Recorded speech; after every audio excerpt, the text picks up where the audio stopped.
మౌర్య సామ్రాజ్య పతనానికి కారణమైన పుష్యమిత్రుడు ఎవరు? పుష్యమిత్ర శుంగ హీరోనా విలనా? చరిత్రలో పుష్యమిత్రను విలన్గా ఎందుకు చూపించారు? వైదిక ధర్మాన్ని ప్రతిష్ఠించిన Pushyamitra the great real history ఏమిటి? పుష్యమిత్రుడు బౌద్ధులను నిజంగానే అణిచివేశాడా? చరిత్ర పుస్తకాల్లో పనిగట్టుకొని మాయం చేసిన పుష్యమిత్ర అసలైన చరిత్రను ఈ ఎపిసోడ్లో చెప్పుకున్నాం. లాస్ట్ ఎపిసోడ్స్లో మౌర్య చరిత్ర గురించి తెలుసుకున్నాం. మౌర్య సామ్రాజ్య స్థాపన నుంచి చంద్రగుప్త మౌర్య, బిందుసార, అశోక, అలాగే మౌర్య సామ్రాజ్య పతనం, వీటి గురించి కంప్లీట్ హిస్టరీలను ముందరి ఎపిసోడ్లో చెప్పుకున్నాం. బ్రిటిష్ వారికి మన హైందవ ధర్మం అంటే ద్వేషం. అంతకు ముందు ఉన్న ఇస్లామిక్ దండయాత్రికులకు కూడా మన ధర్మం అంటే మహాద్వేషం. ఇది జగమెరిగిన సత్యం. మన దేశంలో వైదిక ధర్మం లేదా హైందవాన్ని ఎలాగైనా నిర్మూలించాలన్నదే బ్రిటిష్ వారి ఆత్రం. అందులో భాగంగానే బౌద్ధాన్ని ఎత్తుకునేందుకు మౌర్యులను, అశోకుడిని హైలైట్ చేశారు. ఆ కోణంలోనే భారత చరిత్రను ప్రమోట్ చేస్తూ వైదిక ధర్మాన్ని చులకన చేస్తూ హిస్టరీ రాశారు. కానీ వారు రాసే ఆ అబద్ధాల చరిత్రకు ఘోరంగా అడ్డుపడిన గ్రేట్ కింగ్ పుష్యమిత్ర శుంగ.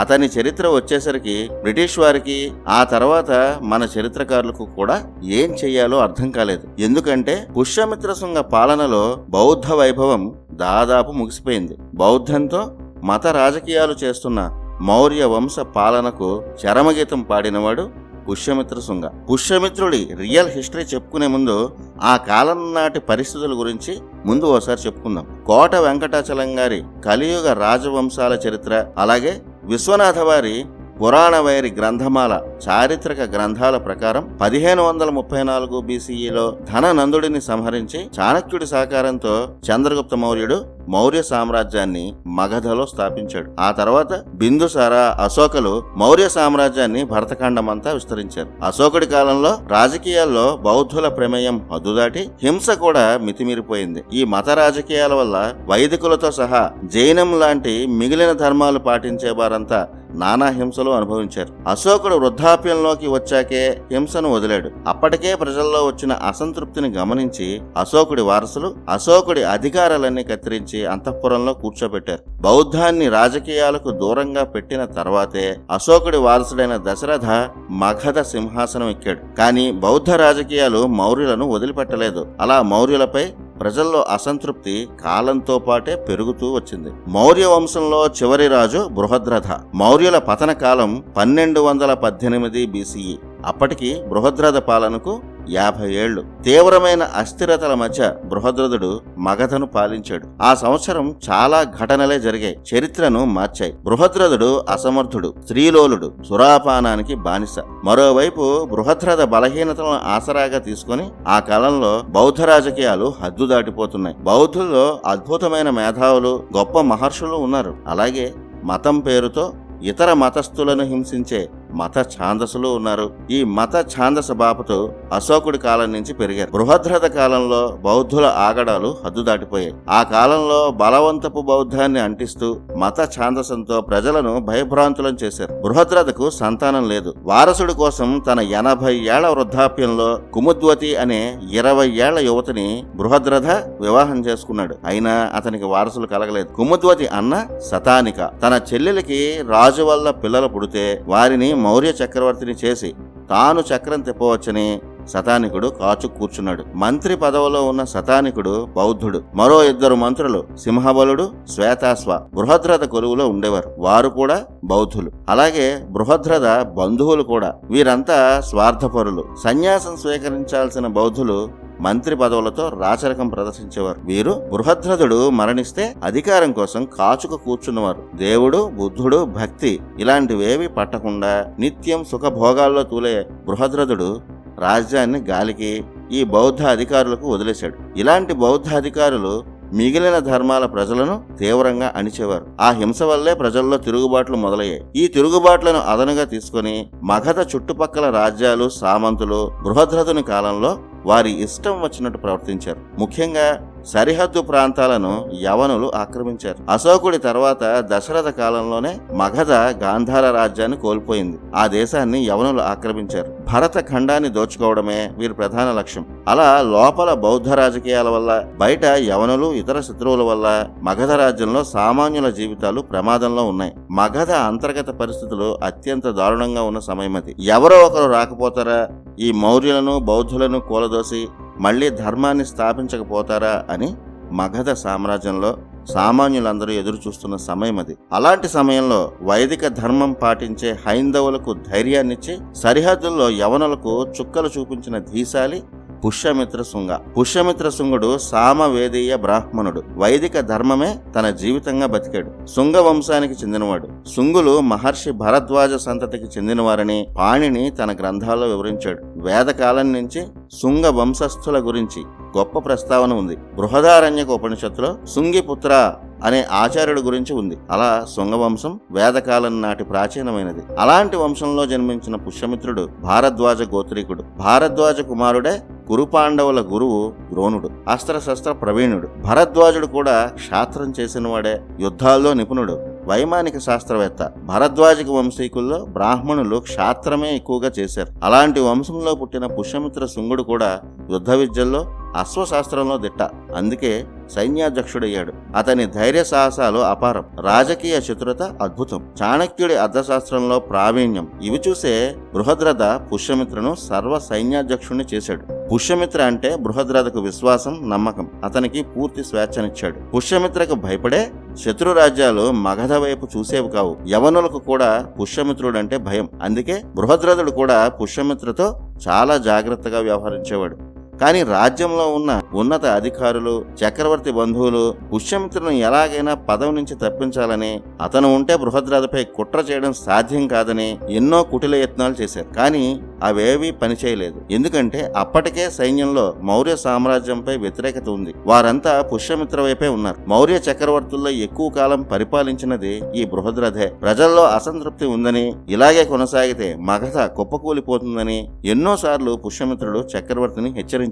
కానీ వ్యసన పరుడైన బృహద్రథుడు పుష్యమిత్ర మాట పట్టించుకునేవాడు కాదు. రోజు రోజుకి రాజ్యం పరిస్థితులు దిగజారిపోతూ వచ్చాయి. అప్పుడే రాజ్యంలో ఉన్న ఎంతో మంది మేధావులు, ఋషులు పుష్యమిత్రుడిని ఆశ్రయించారు. రాజ్యాన్ని, ఇక్కడ ప్రజలను, ధర్మాన్ని కాపాడాలని పుష్యమిత్రను ప్రాధేయపడ్డారు. సమయం వచ్చినప్పుడు తన ధర్మాన్ని తాను పాటిస్తానని పుష్యమిత్రుడు వారికి మాట ఇచ్చాడు. అటు తన చుట్టూ ఉన్నవారే తనను కూల్చి సింహాసనం దక్కించుకోవాలని చూస్తున్నారని బృహద్రథకు తెలిసింది. నిత్యం సురాపానంలోనే తేలే బృహద్రథుడు తన రక్షణ కోసం పుష్యమిత్రుడు ఉంటే బాగుంటుందని తెలిసి అప్పటికి ఉజ్జయినిలో ఉన్న పుష్యమిత్రను ఆఘమేఘాల మీద రప్పించాడు. బృహద్రథుడు సైనిక కవాతులో ఉండగా పుష్యమిత్ర చక్రవర్తిని అందరి ముందు ఖడ్గంతో పొడిచి చంపాడని మన చరిత్ర పుస్తకాల్లో రాశారు. కానీ పురాణాల్లో బృహద్రథుడు తన వ్యసనాల కారణంగానే మరణించినట్టు ఉంటుంది. బృహద్రథ మరణం గురించి విశ్వనాథ వారు తన పురాణ వైరి గ్రంథమాలలో వివరించారు. బృహద్రథ మరణించే సమయానికి అతని వయస్సు 80 ఏళ్ల పైనే. అతని భార్య కుముద్వతికి 20 ఏళ్లని చెప్పుకున్నాం. కుముద్వతి అన్న శాతానికే బృహద్రథని మత్తుకి బానిసగా మార్చేశాడు. మత్తులో తూగుతూ లేచి నిలుచునే పరిస్థితుల్లో కూడా లేని బృహద్రథ సైనిక కవాతుకి రావడం అనేది అసాధ్యం. అప్పటికే శాతానిక కుట్రకు సిద్ధం చేశాడు. మిగిలిన మంత్రులు కూడా అతనికి మద్దతుగా నిలిచారు. సురాపానంలో విషం కలిపి బృహద్రథను చంపాలని శతానిక కుట్ర చేశాడు. కానీ కుముద్వతికి ఈ దారుణం జరగడం ఇష్టం లేదు. శతానిక అనుకున్న సమయం కన్నా ముందే పుష్యమిత్ర నేరుగా రాజ మందిరానికి వచ్చేశాడు. చక్రవర్తిని ఎలాగైనా కాపాడాలన్నదే అతని లక్ష్యం. తనకు, తన రాజ్యానికి కుట్రల నుంచి రక్షణ కల్పించాలని బృహద్రథ పుష్యమిత్రను కోరాడు. అదే సమయంలో తన అన్న చేసిన కుట్ర గురించి కుముద్వతి పుష్యమిత్రకు చెప్పేసింది. అక్కడ అకస్మాత్తుగా శతానికకు పుష్యమిత్రకు జరిగిన ఘర్షణలో అనుకోకుండా పుష్యమిత్ర కత్తి బృహద్రథకు గట్టిగా తగిలింది. అప్పటికే తీవ్రమైన మత్తు అనారోగ్యంతో ఉన్న బృహద్రథ ఆ చిన్న కత్తిపోటుకే మరణించాడు. ఇది ఆనాడు జరిగిన కథగా విశ్వనాథ వారి పురాణ వైర గ్రంథమాలలో ఉంటుంది. ఆ తర్వాత కుముద్వతే జరిగిన ఘట్టమంతా రాజ ప్రముఖులకు చెప్పింది. పుష్యమిత్ర వైపు నిలబడింది. అప్పటికి మేధావులు, అధికారులు, రాజ్య పెద్దలు పుష్యమిత్రకు అనుకూలంగా ఉన్నారు. అలా 1218 BCEలో పుష్యమిత్ర శుంగ మగధ సింహాసనాన్ని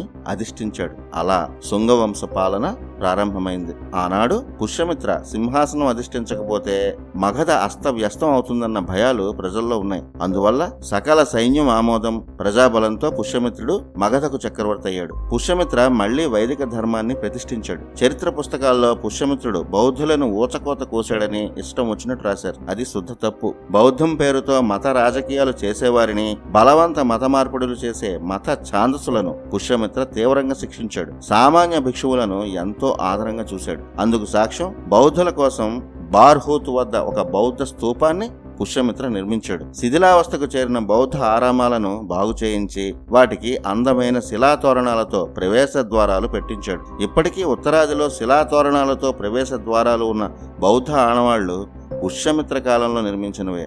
కాళిదాసు రచించిన మాళవికాగ్నిమిత్రం కావ్యం చాలా ప్రఖ్యాతి చెందింది. ఈ గ్రంథంలో నాయకుడు పుష్యమిత్ర కుమారుడు అగ్నిమిత్రుడు. ఈ కావ్యంలో ఆనాటి చరిత్రకు సంబంధించిన వివరాలను కాళిదాసు రాశారు. భగవతి కౌశికి అనే బౌద్ధ సన్యాసిని పుష్యమిత్రుడి రాజమందిరానికి వచ్చి గొప్ప సత్కారాలు పొందినట్టు మాళవికాగ్నిమిత్రంలో ఉంటుంది. అందువల్ల పుష్యమిత్రుడు కనిపించిన బౌద్ధులను ఊచకోత కోశాడని చెప్పేదంతా తప్పుడు చరిత్ర. ఇక భరతఖండ సరిహద్దు రాజ్యాలను ఆక్రమించి అరాచకాలు సృష్టిస్తూ అక్కడి ప్రజలను భయభ్రాంతులను చేసిన యవనులను పుష్యమిత్రుడు తరిమి కొట్టాడు. పుష్యమిత్రుడు ఉన్నన్నాళ్లు మళ్లీ భరతఖండంలో అడుగు పెట్టే ధైర్యం కూడా యవనం చేయలేదు. వారందరినీ పుష్యమిత్రుడు తన కత్తితో భయపెట్టాడు. అశోకుడి తర్వాత తక్షశిల సరిహద్దుల వరకు శత్రువు అనేవాడు లేకుండా మళ్లీ మగధను విస్తరించిన చక్రవర్తి పుష్యమిత్ర శుంగ. నాటి భరతఖండాన్ని కాపాడిన వీరుడు పుష్యమిత్రుడు. బౌద్ధం పేరుతో జరుగుతున్న అరాచకాలను పూర్తిగా అణిచివేశాడు. శత్రువులతో చేతులు కలిపిన బౌద్ధ భిక్షువులను